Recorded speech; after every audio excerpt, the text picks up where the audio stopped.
Good morning from Lille and welcome to our webinar on the lump sum on phase 2 activities for fourth call project. My name is Camille, I'm a finance officer, and together with my colleague Ilaria, we will be your host today. However, we will not be alone. Together with us on the screen, you will see later our colleague Alexis. Behind the screen and ready to answer all your questions, we have Marie and Ségolène, and also our colleague Petra from communication team helping us with technicalities. So now you know about us. Let us know in the chat box from where you are joining us today. You have a taskbar at the bottom of your screen on which you can find a sound button. In case you have any problem with the sound, you should check there. But if you have any technical issues, you can also write us in the chat and we will try our best to support you. You also have on this taskbar the chat icon and the Q&A icon, and this is where you will be able to ask our questions, and we will answer later after the videos and in writing directly. So now you know a bit about the technicalities. Maybe Ilaria, we can present the agenda for today's webinar. Yes, sure. Thanks, Camille. Yes, so the purpose of today is really to give you all the information you need to know to get the lump sum in phase 2. And for this, we have prepared 3 presentation videos that we will show you today.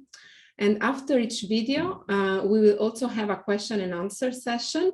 So really, please, as Camille said, send your questions in the Q&A tab, and we will take some of them live. We will answer to them in the chat. And of course, in case we don't manage to answer all your questions, we will get back to you and you will get your answer. So this is the agenda for the webinar, just so for you to know also that we will record the webinar, so you will have it available afterwards and we will send it to you. Okay, so now I think we are ready to start with the first video that is called "What is the lump sum and what are its advantages?" We will be back in the studio to answer some of your questions just after this video.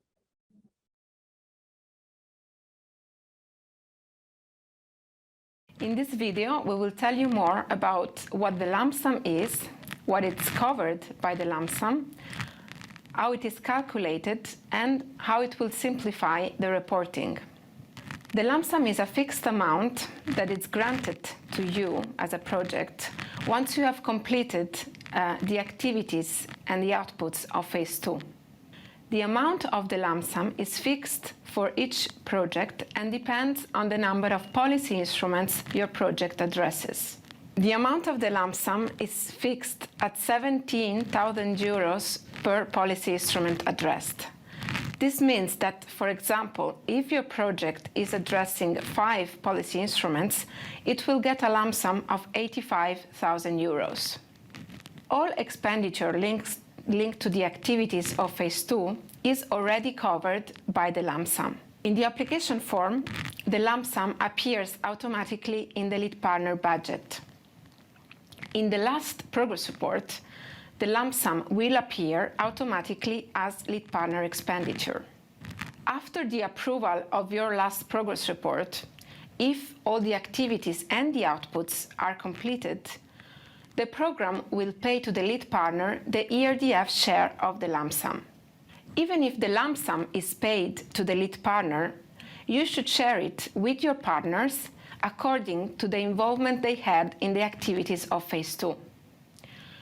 The way the lump sum is shared among the partners has to be documented in the project partnership agreement.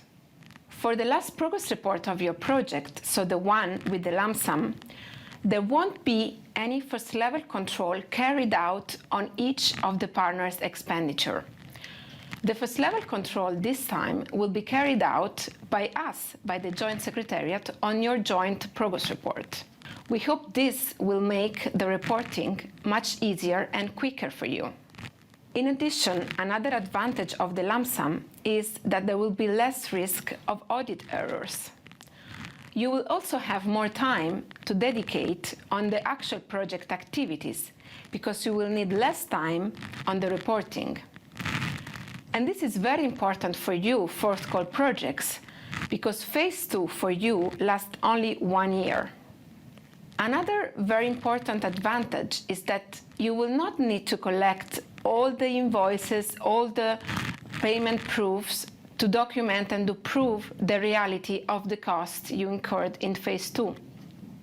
You will only need to pay attention that you collect the right supporting documents to get the lump sum.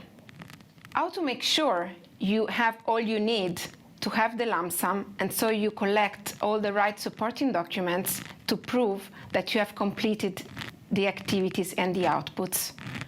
Well, that's the topic of our next video. But first, let's see if we can answer some of your questions received so far. Back in the studio after this first video, I hope you pay attention because we have a quick test for you. In principle, you should see a poll appearing on your screen right now with this question: what is the lump sum based on? Either on the number of policy instruments or on the number of partners. We give you a moment to answer this question. Meanwhile, remember that you can ask your questions in the Q&A tab directly. So I see we are receiving questions, maybe a few more seconds before closing it and sharing the answer with you.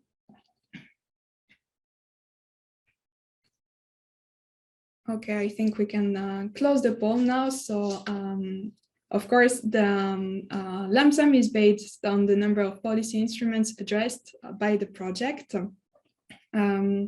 So it means that you get the amount of the lump sum is really based on the number of policy instruments. But then maybe a first question that we can answer now live, Ilaria, is how this amount was defined by the program. Yes, so basically what we did was we looked into the data of planned cost and reported cost in phase 2 of our running projects. And we carried out this analysis internally, but then we also get the support of an external company that so that the data were really solid from a statistical point of view. And then, of course, we presented this to the monitoring committee of the program, which also validated the data and the lump sum. Okay, so quite work behind this amount to be defined. Another question that we receive, how the report of phase 2 will look like concretely, and more precisely, will partners have to create the partner report? So no, the partners will not have to create a partner report because the lump sum will appear automatically in the lead partner expenditure in the joint progress report. So there will be no individual report, no first level control at partner level on the expenditure of the partner, like it was the case in phase 2. There will be one joint progress report that the lead partner will have to fill in based on the activities carried out. There will also be the report on policy instrument. This will have to be filled in by the partners in IOLF together with the lead partner, but there will be no individual partner report, only a joint progress report with the information on the activities. Okay, so also a simplified procedure Yes. on the reporting. We received a question from Katerina, who is asking how the lump sum will be paid by the program to the lead partner and later on from the lead partner to the partners.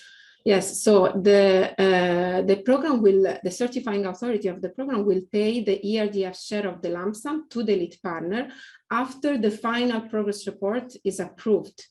And then it will be up to the lead partner to transfer the amount of the lump sum to the partners in line with what they agreed in the partnership agreement. So in line with the share for each partner that was discussed with the partner and then documented also in the partnership agreement. Okay, and on this we received another question from Vasiliki, who is asking if the distribution of the lump sum agreed in the partnership agreement can change. Well, the lump sum has to be shared with your partners in line with the involvement they had in the activities of phase 2. Of course, if there were change to this, for example, if suddenly one partner couldn't organize the final event and this task was shifted to another partner, and this was discussed and agreed among the partners, then of course this has an impact also on the share of the lump sum among the partners. And this is possible to change if all partners agreed, and if then this is also changed in the way the lump sum was allocated in the project partnership agreement. Okay, maybe one last question. What would happen in case one output is not completed? Yes, we receive this question very often, Camille, and unfortunately the answer is that the lump sum is lost. So if one of the outputs is not completed, the entire amount of the lump sum is lost and is not allocated to the project. Which is why actually we are organizing this webinar, because it's very important for you to know everything, to really be prepared and collect all the information and all the supporting documents you need to get the lump sum and to prove that all the outputs were completed. And this is actually the topic of our next video. So please stay with us and continue posting your questions in the Q&A and listen to the next video. If you are wondering what you need to do to receive the lump sum, then this video is for you. Indeed, we will go through the different activities you will need to produce and how to report them. As you probably know, activities of phase 2 are predefined. You will need to carry out 6 activities and therefore produce 6 different outputs, and we will now go through them. First of all, you will need to submit the last progress report of phase 1 3 months after the end of the reporting period as usual, so you will already be in phase 2. Second, you will need to describe the implementation of each action plan in the progress report of phase 2. And this includes the results achieved for each policy instrument and detailed on the implemented actions. In case there is no results or no implementation to report, you will need to provide the proper justification. You will have to update the project website. You will also need to organize 2 events. First, you will need to organize a partner meeting with at least 90% of the partnership. And back-to-back, you will need to organize a final dissemination event with a minimum number of participants. The minimum number of participants depend on the number of policy instruments your project addresses. If your project tackles 3 to 6 policy instruments, you will need to have at least 40 participants to your final dissemination event. In case your project addresses 7 or more policy instruments, you will need to have at least 50 participants to this event. In principle, this event should be organized on site, and by then we hope it will no longer be an issue. But in case the health situation does not allow certain partners to travel, an hybrid event would be acceptable. In any case, we recommend you to inform your GS officers about this. As you know, one of them will participate to your event and deliver a short presentation. Finally, you will need to submit the last progress report, the progress report of phase 2. To receive the lump sum, you will need to complete these 6 activities and outputs. If one output is missing, the whole lump sum will be cancelled. Now you are probably wondering, how can I prove these outputs were produced and then receive the phase 2 lump sum? Well, let's go through these different activities again. First, we said you need to submit the last progress report of phase 1, and for this, there is no need to provide any supporting document. We will be able to go and check in the system directly if you did so. Second, regarding the implementation of the action plans, this will be done directly in the progress report under section 2 results. For the website update, again, there is no need to provide any document. We will go and check directly your website. As for the organization of the partner meeting, we will ask you to submit 3 documents. First, you will need to submit the agenda of the meeting, then the notes, and finally, the signed list of participants. For the final dissemination event, again, we will ask you to submit the signed list of participants and the agenda. And finally, you will need to submit the last progress report, the one of phase 2, in which the lump sum will be included. So as you can see, you need to provide supporting documents only for the organization of the partner meeting and the final dissemination event.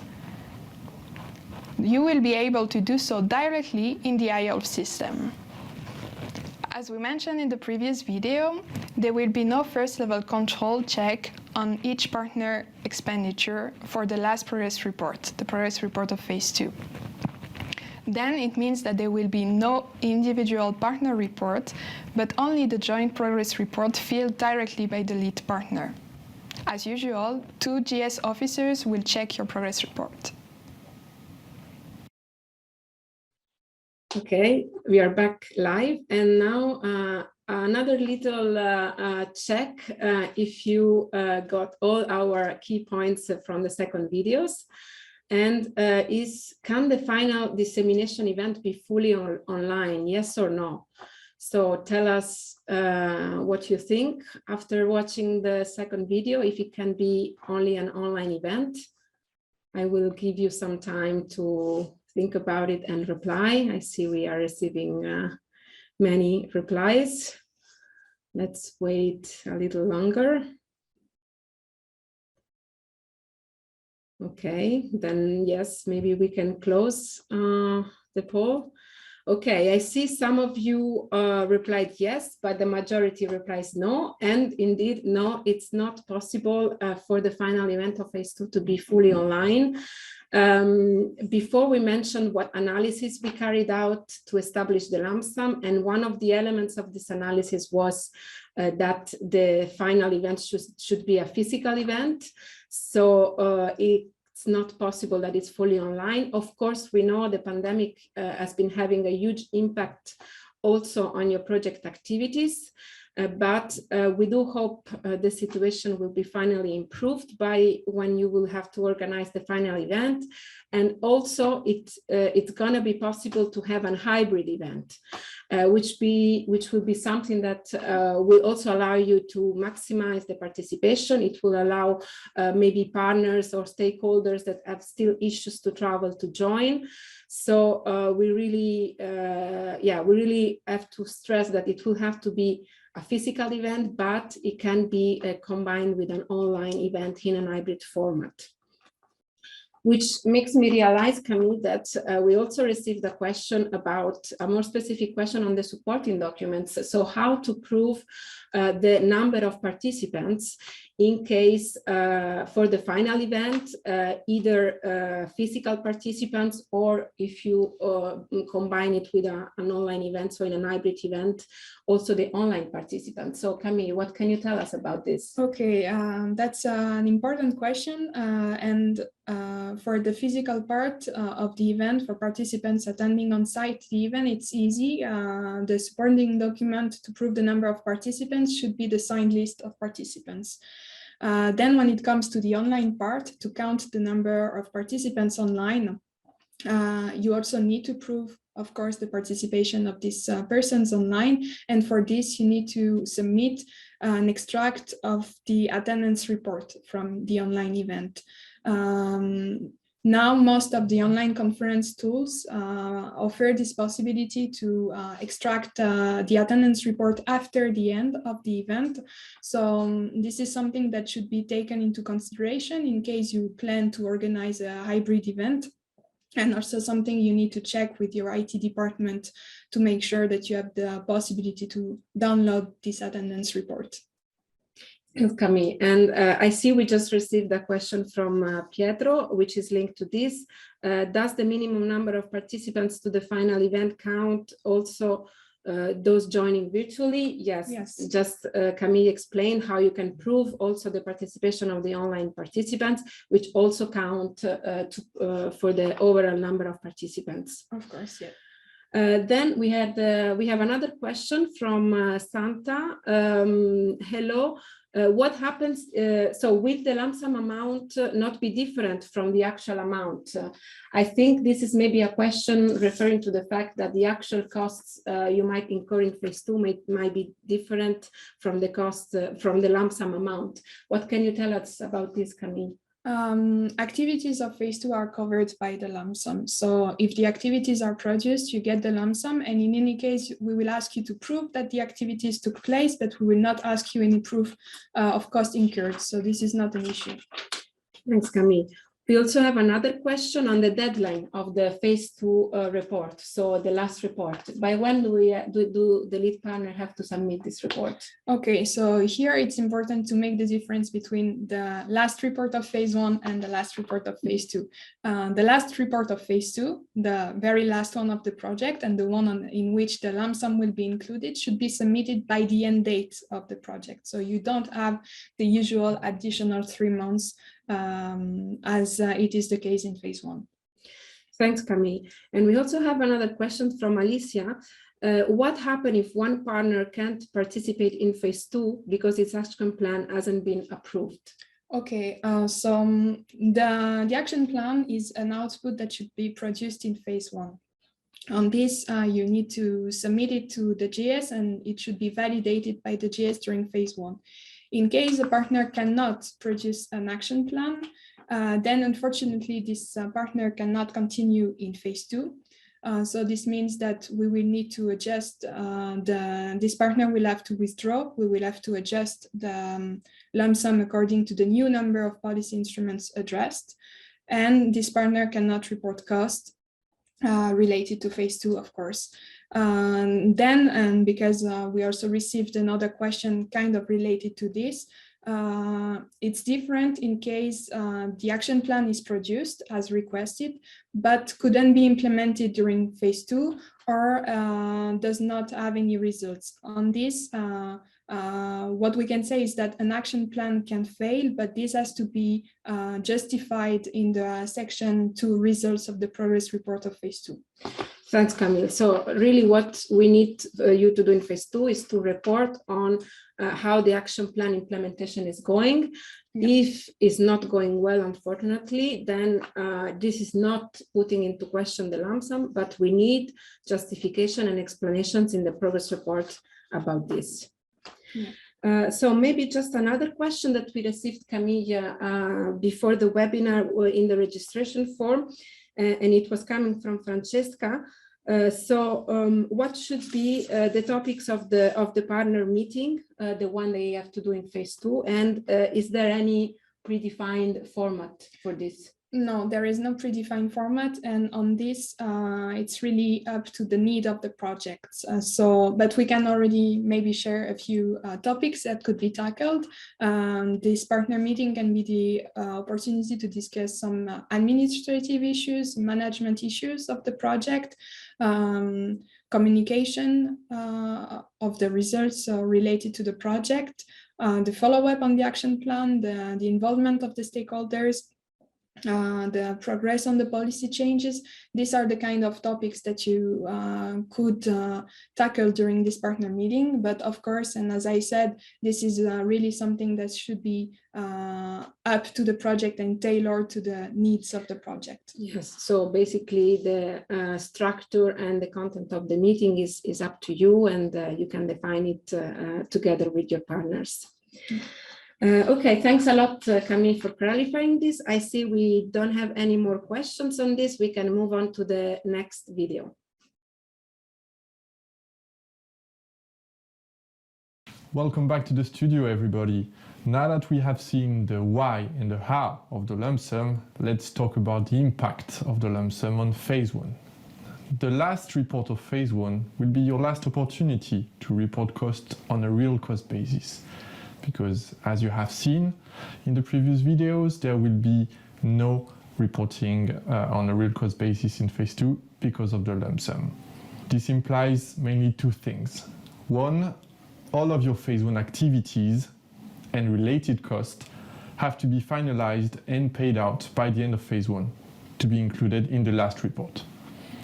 And the second point, which derives directly from that, is the fact that there will be no delayed payments in phase 2, since there will be no reporting on a real cost basis. This is mainly why we recommend you to avoid organizing content-related activities in the last 3 months of phase 1, so that you have the time to wrap up the last activities and to pay out the last cost and include everything in the last progress report of phase 1. The last point of attention here, the deadline for the last progress report of phase 1. It will remain unchanged, meaning that you will still have 3 months to prepare it from the moment the reporting period ends and to the usual 3 months you have. Another point of attention, the on-the-spot check requirement. As you might already know, this is in most countries a requirement to do it at least once over the project's lifetime. As it was explained in the previous videos, there will be no reporting on a real cost basis in phase 2. It means that your usual controller will have no role in phase 2. This means that the last progress report of phase 1 will be for you the last opportunity to perform the on-the-spot check. We highly recommend you to keep this in mind and to check anything you need to with your FLC. In case you have doubts about the requirements of the on-the-spot check in your country, you can check the In My Country section on the Interreg Europe website. You can also always double check with your lead partner or with your officers at the JS. Now, last point of attention, FLC costs for phase 1. You can't report costs linked to FLC for the last progress report of phase 1. Why is that? Because such costs have already been taken into consideration when calculating the lump sum. This means that you have to pay attention to this and avoid including FLC costs for the last report of phase 1 in your progress report. Welcome back in the studio for this last question and answer session. With me now, we have Alexis, who will answer your last questions. Hi, everybody. So now you know the drill, who means end of the video also means poll. So let's check this last quick test we have for you. And the question now is, by when must you submit the last progress report of phase 1? By the end of phase 1 or 3 months after the end of phase 1. So we leave you a bit of time to answer this question. And we will check the results in a few seconds. I see we are receiving a lot of answers. Most of them are correct, so this is good. Okay, I think we can close the poll. So yeah, the last progress report of phase 1 has to be submitted 3 months after the end of the reporting period, as usual, like for other progress reports of phase 1. So you know how it works. However, as we said before, the last progress report of phase 2 should be submitted by the end date of the project. So this is the small difference to make between these two progress reports.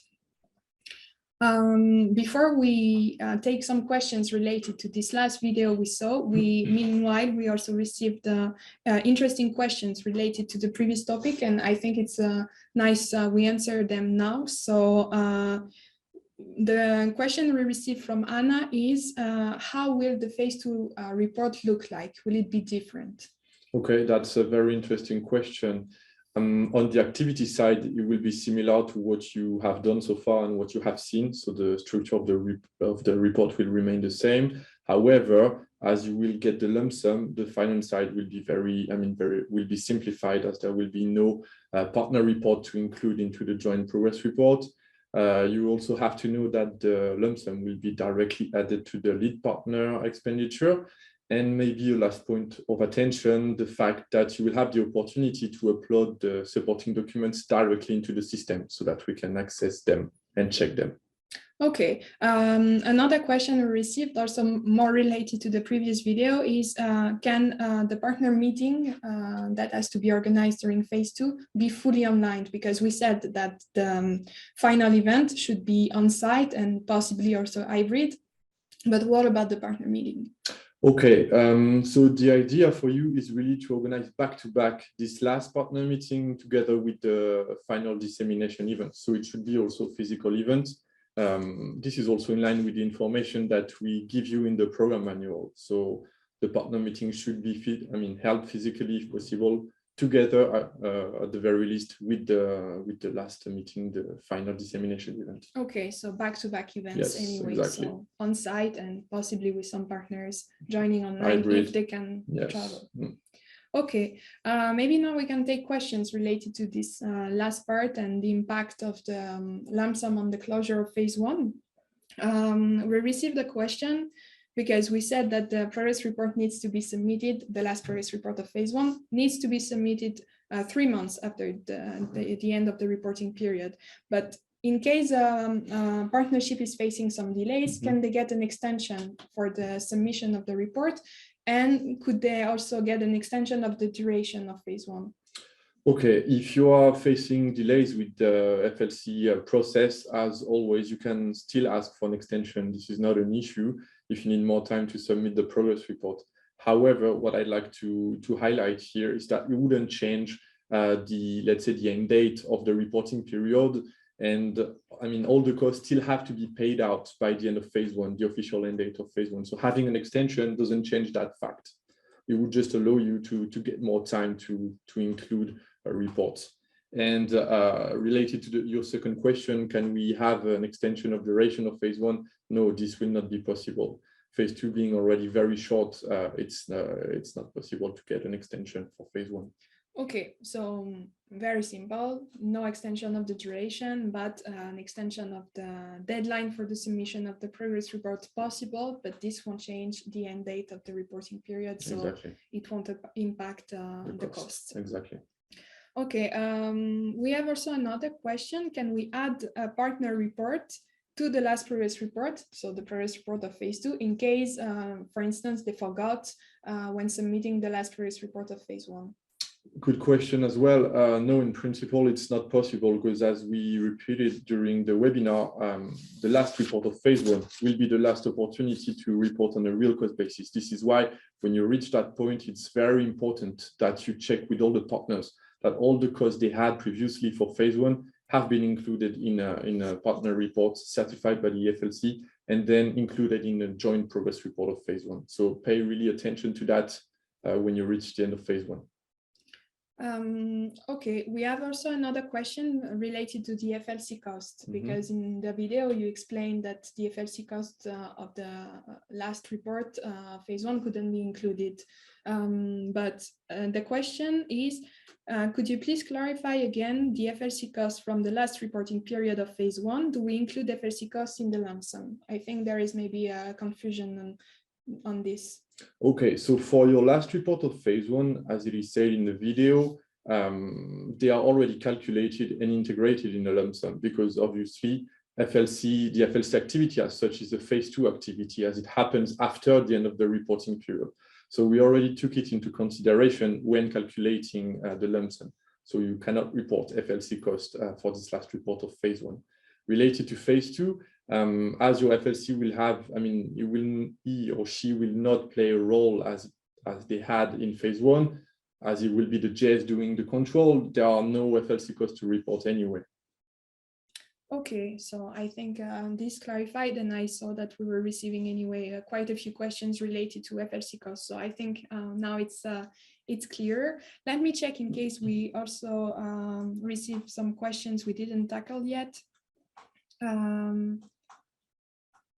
Yeah, we have this question about the action plan. It's not related again to this part, but maybe we can answer now live. In case the partner does not develop an action plan at the end of phase 1, it cannot continue in phase 2, and the lump sum will be then calculated accordingly. A new partnership agreement should be signed.